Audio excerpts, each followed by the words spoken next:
Dans ses pensées, le philosophe Blaise Pascal écrivait « Le nez de Cléopâtre, s'il eût été plus court, toute la face de la Terre aurait changé. » Avec le recul, et en se cantonnant au monde des loisirs, il est amusant de se dire qu'il en va de même pour la moustache et l'histoire de Mario.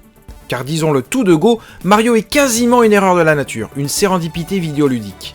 Ce n'est que par un incroyable enchaînement de poisses, d'imprévus et de contraintes, comme un mauvais concours de circonstances qui n'en finit jamais, qu'il jaillira en 1981 des bureaux Nintendo à Kyoto, au Japon.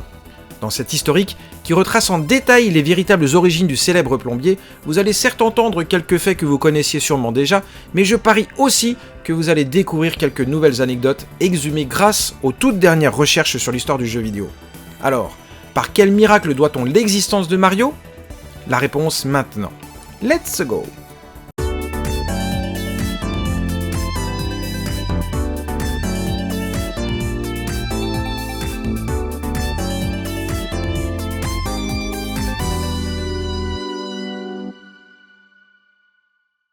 Un peu d'histoire et de contexte pour commencer. Fondée en 1889, la firme japonaise Nintendo, localisée à Kyoto, s'est tout d'abord fait connaître comme fabricant de cartes traditionnelles appelées Hanafuda. Puis, à partir de 1902, Nintendo se démarque de la concurrence en devenant le tout premier cartier nippon à proposer des cartes occidentales imprimées au Japon. Mais le décollage économique arrive surtout en 1959, quand le tout jeune président Hiroshi Yamauchi signe avec Roy Oliver Disney un contrat historique pour l'utilisation des personnages Disney sur ses cartes à jouer. Grâce à ce partenariat juteux, Nintendo devient le leader incontesté de la carte à jouer au Japon. À la fin de l'année 1961, la firme annonce par exemple avoir franchi le seuil symbolique des 1,5 million de paquets de cartes Disney vendus dans l'archipel. Suite à ce succès, d'autres grandes licences locales et internationales seront rajoutées au catalogue de cartes, comme Ultraman, Bugs Bunny, Snoopy ou encore Popeye. Mais après les Jeux Olympiques de Tokyo en 1964, les enfants se lassent rapidement des cartes en papier et réclament désormais des fusées, des trains à grande vitesse, des voitures futuristes, des robots, etc. L'arrivée massive du plastique dans le domaine du jouet révolutionne une industrie qui juste là stagnait entre les cartes en papier, les cubes en bois et les soldats de plomb. L'arrivée du plastique profite surtout à de nombreuses sociétés locales, comme Epoch ou encore Bandai. Nintendo, avec ses cartes à jouer, n'a plus la cote, et n'est que le spectateur de sa propre descente aux enfers.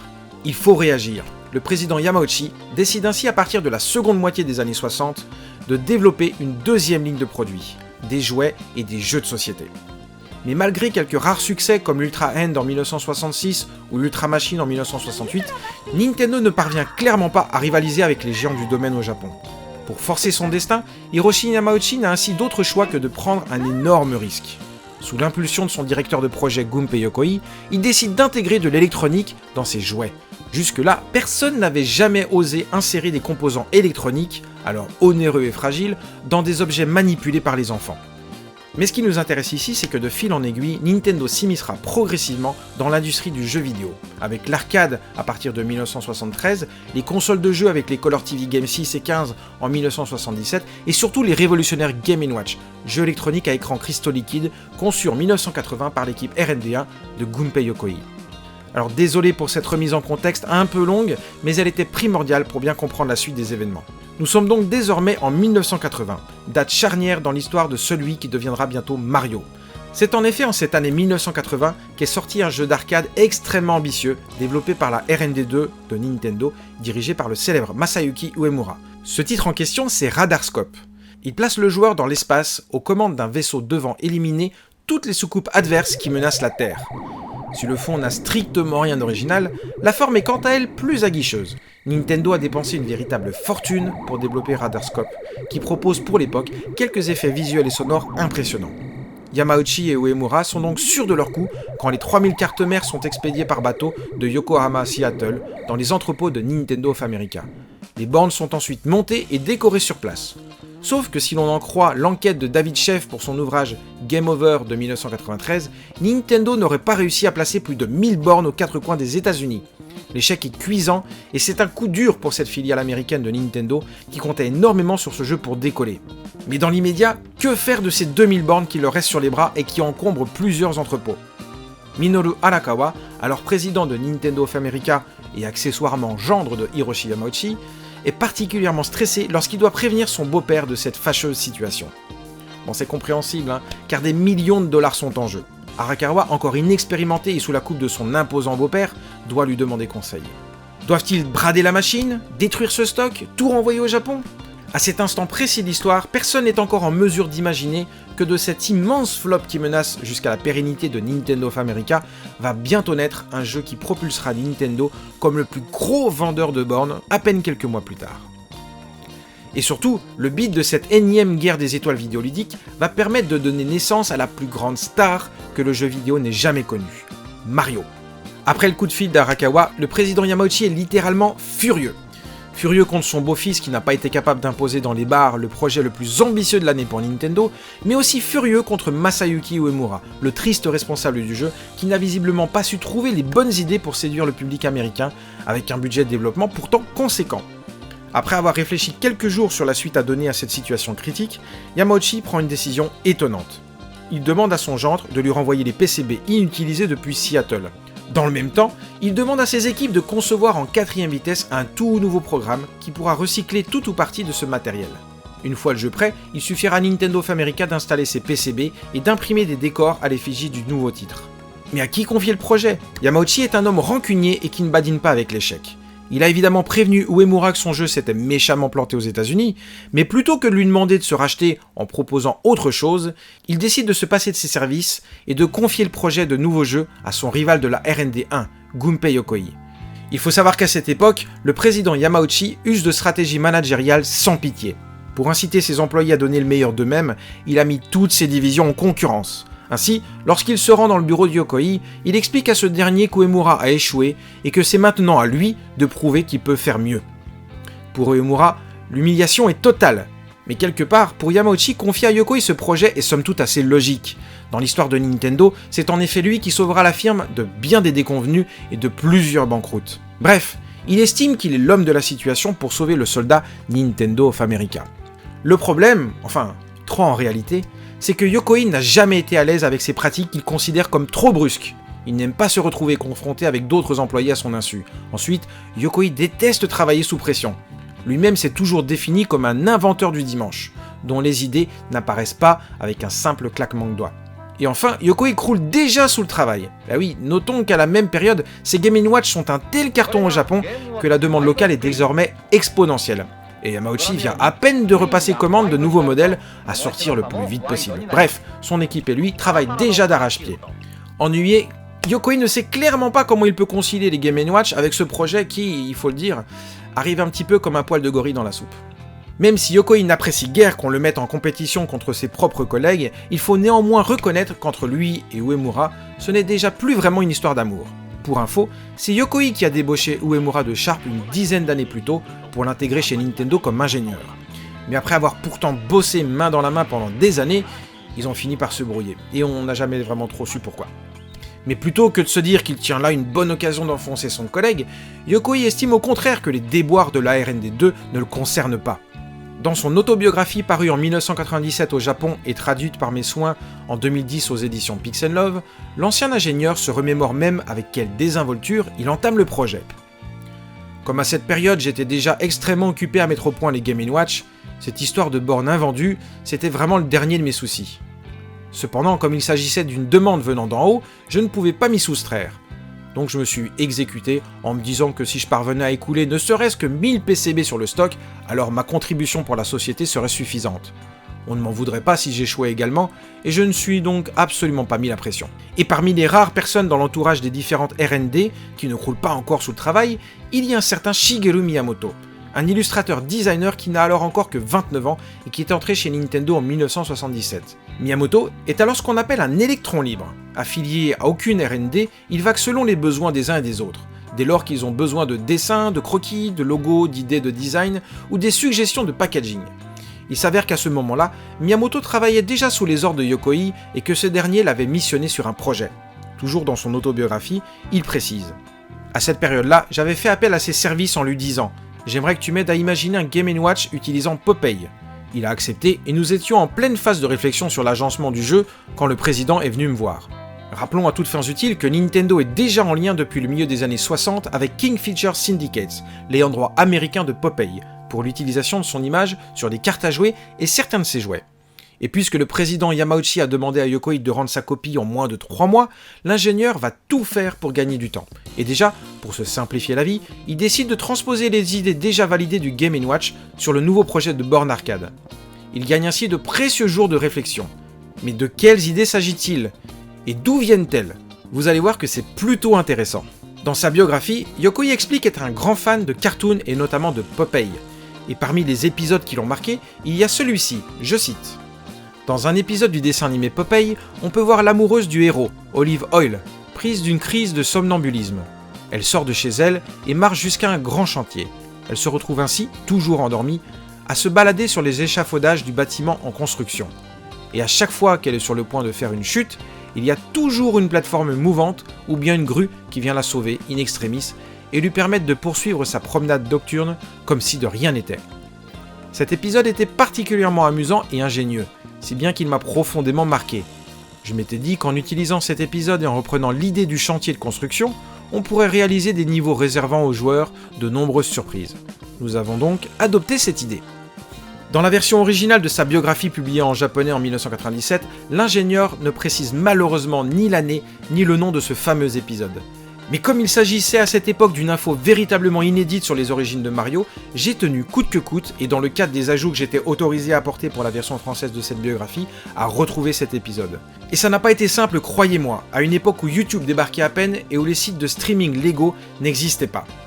J'ai dû faire l'acquisition de dizaines de cassettes VHS et autres DVD des États-Unis dans le secret espoir de tomber sur ce fameux scénario. Et après plusieurs dizaines d'heures de visionnage, enfin, la délivrance. Un épisode appelé A Dream Walking, initialement produit en 1934 en noir et blanc et recoloré quelques décennies plus tard, correspondait en tout point à la description du jeu imaginé par Yokoi. Brutus et Popeye se coursent effectivement dans un bâtiment en construction pour être celui qui pourra récupérer Olive Oyl, somnambule, si cette dernière venait à chuter de son échafaudage. Au visionnage de cet épisode, les liens entre les multiples niveaux du futur Donkey Kong et ce dessin animé de 7 minutes 30 semblent évidents. Utiliser Popeye pour remplacer Radarscope est une idée doublement ingénieuse. Déjà car Nintendo gagnera un temps précieux sur l'élaboration du jeu, mais aussi et surtout parce que Popeye est une méga star aux États-Unis. Utiliser Popeye garantit à Nintendo un minimum de visibilité et donc un potentiel de succès décuplé. Nintendo pense aussi que grâce à ses liens privilégiés avec les endroits américains, ils auront rapidement l'autorisation. Yamauchi donne ainsi son feu vert pour que Yokoi et Miyamoto poursuivent les travaux, pendant que lui supervisera la demande de droit. Enfin, concernant la poursuite des travaux, c'est surtout Miyamoto qui s'activera. Après avoir donné le cadre de départ, Yokoi se contentera ensuite de valider les différentes étapes de développement du jeu et de donner son avis. Néanmoins, si le décor du futur jeu d'arcade semble planté et très bien engagé niveau potentiel marketing, ça n'en fait pas un bon jeu pour autant. Et avec les possibilités offertes par les technologies de l'époque, il va falloir trouver les bonnes idées pour adapter cette histoire de sauvetage en contenu jouable et interactif pour les salles d'arcade. Si Yokoi plante le décor et la base de travail avec le trio de Popeye et l'immeuble en travaux, c'est donc à Shigeru Miyamoto que revient la mission de devoir transposer A Dream Walking en œuvre interactive et ludique. Yokoi se souvient. Dès le début du brainstorming, nous avions convenu que Popeye se trouverait en bas, tandis que Brutus serait situé en haut de l'écran. La première idée propose donc aux joueurs de contrôler Popeye et de grimper en haut de l'immeuble, pour rejoindre Olive Oyl, retenue captive par le grand barbu. Le marin mangeur d'épinards doit zigzaguer et grimper d'échelle en échelle jusqu'au sommet. Mais en l'état, ça manque évidemment de challenge.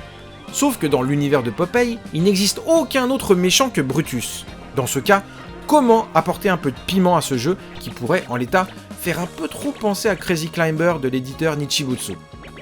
Miyamoto m'a dit, il faudrait que des tonneaux déboulent d'en haut de l'écran le long des échafaudages. Le joueur devra ensuite essayer de monter au sommet de l'immeuble tout en les évitant. C'est très précisément cet ajout qui donnera au projet son tout premier nom de code officiel. Popeye et l'attaque des tonneaux de bière. Cette anecdote incroyable, on la connaît en réalité depuis plus de 15 ans déjà. Au début des années 2000 et au cours de mes recherches sur l'histoire de Nintendo, je suis parvenu à dénicher à la Bibliothèque nationale de Tokyo un document incroyable. Tiré du numéro d'avril 1997 de Beat, un magazine informatique japonais aujourd'hui oublié, un dossier d'une dizaine de pages révélait les véritables coulisses du développement de Donkey Kong. Outre la découverte du fameux nom de code de Donkey Kong, on y apprenait aussi que le jeu n'avait pas été développé, ou plutôt codé, par Nintendo, mais par une entreprise appelée Ikegami Tsushinki. Les révélations étaient toutes plus incroyables et nombreuses les unes que les autres. Ainsi, en octobre 2007, j'ai entrepris la traduction en français de ce document, et je m'en suis servi pour rédiger un article choc dans le numéro 2 du MOOC Pixel Love. Dans mon papier appelé « L'affaire troublante restée secrète de Donkey Kong », je citais Yuji Komanome, l'auteur du dossier original, et révélais quelques-unes de ses déclarations les plus fracassantes. Malheureusement, cet article ayant pourtant largement de quoi bouleverser Wikipédia à l'international, n'a provoqué quasiment aucune réaction et est tombé lui aussi dans l'oubli. Il a fallu attendre que le youtubeur nord-américain Gaming Historian partage un vieux document ayant servi lors d'un des procès liés à Donkey Kong pour que les amateurs d'histoire découvrent ce nom de code.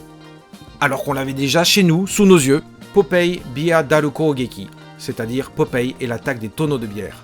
Cette feuille de projet, signée et tamponnée du sceau officiel de Miyamoto le 21 mars 1981, donne surtout d'incroyables informations sur le prototype de Popeye. Étudions-les ensemble et vous allez voir, il y a des trucs vraiment inédits. Déjà, tout en haut, les mensurations des personnages. Olive fait 24 sur 16 pixels, Popeye 16 sur 16 et Brutus 24 sur 24. Ensuite, on découvre que le jeu ne propose encore aucun bouton d'action, ce qui semble a posteriori étonnant pour un titre censé remplacer au plus vite Radarscope, qui en utilise pourtant un. Mais si l'on en croit le schéma détaillant les mouvements possibles avec le joystick 4 directions, le joueur ne peut se déplacer qu'à droite, à gauche, monter ou descendre une échelle. Mais cela prouve surtout qu'à ce stade de l'histoire, Popeye n'est pas encore censé pouvoir sauter. Et même si l'histoire et le décor n'ont rien à voir, le game system et les contrôles font quand même pas mal penser à Pac-Man et à Crazy Climber.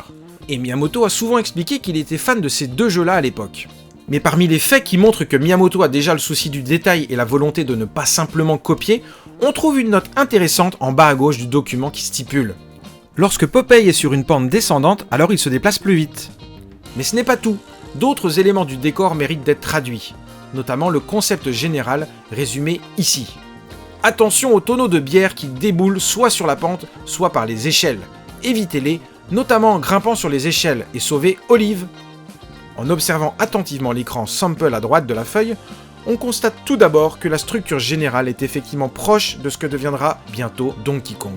Néanmoins, on remarquera que Popeye démarre son parcours à droite de l'écran, et qu'Olive et Brutus sont eux aussi à droite, contrairement à la version finale de Donkey Kong. Ensuite, deux éléments de game design de ce prototype retiennent fortement notre attention. On notera en effet que 3 trous d'évacuation muraux sont disposés à différents étages du tableau. Puisque personne n'a encore eu l'idée de faire sauter Popeye, ces renfoncements lui permettent en toute logique de se protéger lorsque les tonneaux lui foncent dessus. On remarquera d'ailleurs que le premier trou se trouve à quelques pas seulement du point de départ. Par cet infime détail, Miyamoto démontre encore qu'il possède déjà les bases d'un game design didactique. En le disposant à cet endroit, le joueur non expérimenté ne se fera ainsi pas injustement prendre au piège dès le premier tonneau. Un autre élément essentiel inédit concerne le timer du jeu. Ne voulant certainement pas que les joueurs passent des heures cachés dans les bouches d'évacuation, Miyamoto a eu l'idée plutôt saugrenue et étonnante d'insérer de la dynamite au pied d'Olive, et la mèche brûle en remontant du bas de l'écran. Bien entendu, si Popeye ne parvient pas à temps au sommet, on peut aisément imaginer que sa dulcinée mourra dans d'horribles souffrances.